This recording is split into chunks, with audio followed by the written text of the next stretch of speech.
Hi hello नमस्ते. श्री स्वामी समर्थ. पूजा daily ब्लॉगमध्ये आपले स्वागत आहे. हे संध्याकाळचं रुटीन आहे बघा. संध्याकाळी आम्ही फिरायला गेलतो. म्हणजे आपलं उगा फेरफटका मारायचा म्हणून घरात बसून करमत नव्हतं ना. आमच्या इकडं 7 ते 10 लाईट जाते संध्याकाळी. मग काय येऊन स्वयंपाक करायचा नुसता. म्हणलं ब्लाऊज तर काय लाईट गेल्यावर शिवायला येत नाही. मग म्हणलं चला आता फिरून येऊया म्हणून सगळीजण आम्ही गेलतो. पुरी आमची जावची पोरं ही सगळी मिळून अशी गेलतो. आणि हे संध्याकाळचं व्ह्यू आहे बघा. एकदम असं सूर्य मावळत होता. इतकं भारी वाटत होतं ना विचाराय नको. आणि हे गहू वाळलेला होता बघा. परत इथं विलायती चिंचांची झाडं होती. चिंचा काही काढाय आल्या नाही त्या आम्हाला. आणि खूप साऱ्या चिंचा होता बरं का ते संध्याकाळचं बघा. एकदम असं म्हणजे इच्छा भारी वाटत होतं. आणि हो का ही पोरं सारखी रस्त्याला अशी बसत होती. माती होती ना भरपूर. चालताना अशी धुराळा उडत होता. आंब्याची बाग पण होती बरं का तिथं. आंब्याला म्हणजे असे छोटे छोटे आंबे येतं. आणि 1 नंबर आंबा आहे ती. पिकल्यावर पण आंबा असा गोड लागतो. आता झालं 1 महिन्यानं तो आंबा खायला पण येतो. अजून छोटा आहे आंबा तरी पण खायला येतो. मी आंब्याची चटणी कैरीची चटणी केली बघा. आमच्या झाडाला कैऱ्या लागल्यात ना. मग अजून काही लय मोठ्या नाही त्या पण छोट्या छोट्या जायत्या.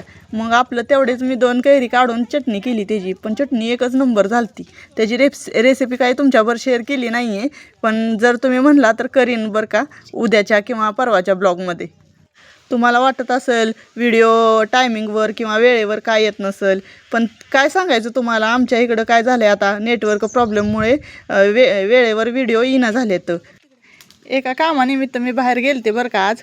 आणि काय झालं तुम्हाला सांगू का, तिथं 2 लेडीज भेटलेल्या. आणि एवढी चांगली मैत्री म्हणजे असं बोलता बोलता बोलता सगळं त्यांनी त्यांच्या आयुष्यातलं पर्सनल लाईफ म्हणजे सगळं त्यांनी सांगितलं बरं का. त्या सांगत होत्या ह्या जगात म्हणजे ह्या आत्ताच्या काळात जॉईंट फॅमिली ही किती महत्त्वाची आहे. एक लेडीज तर म्हणली आमची म्हणजे सासू सासरे वारल्यात पण आम्ही चौघं दीर आहेत ती म्हणजे भाऊजया चौघ्या जावा येत्या. असं त्यांनी सांगितलं की चौघं आता आमच्या मुलांची लग्न झालेत तरी आम्ही एकत्र राहतोय. आमचं कुटुंब एवढं मोठं आहे की 30 जणांचा आम्हाला रोज स्वयंपाक करावा लागतो. मग दोघी आम्ही स्वयंपाकाला असतो, दोघी धुण्याला आणि दोघी वरची आवरावरी करायला. असं म्हणजे सगळं त्या सविस्तर सांगत होत्या. त्यांचं ऐकूनच एवढं प्रसन्न वाटत होतं की जॉईंट फॅमिली ही किती महत्त्वाची असं वाटत होतं. मग तुम्हाला ह्याच्यातनं सांगण्याचा उद्देश एवढाच आहे की असं जॉईंट फॅमिली असेल तर जॉईंट फॅमिलीतच राहावा. शक्यतो आपल्या मुलांना किंवा आपण स्वतः त्याच्यात ॲडजस्ट व्हायचा प्रयत्न करा.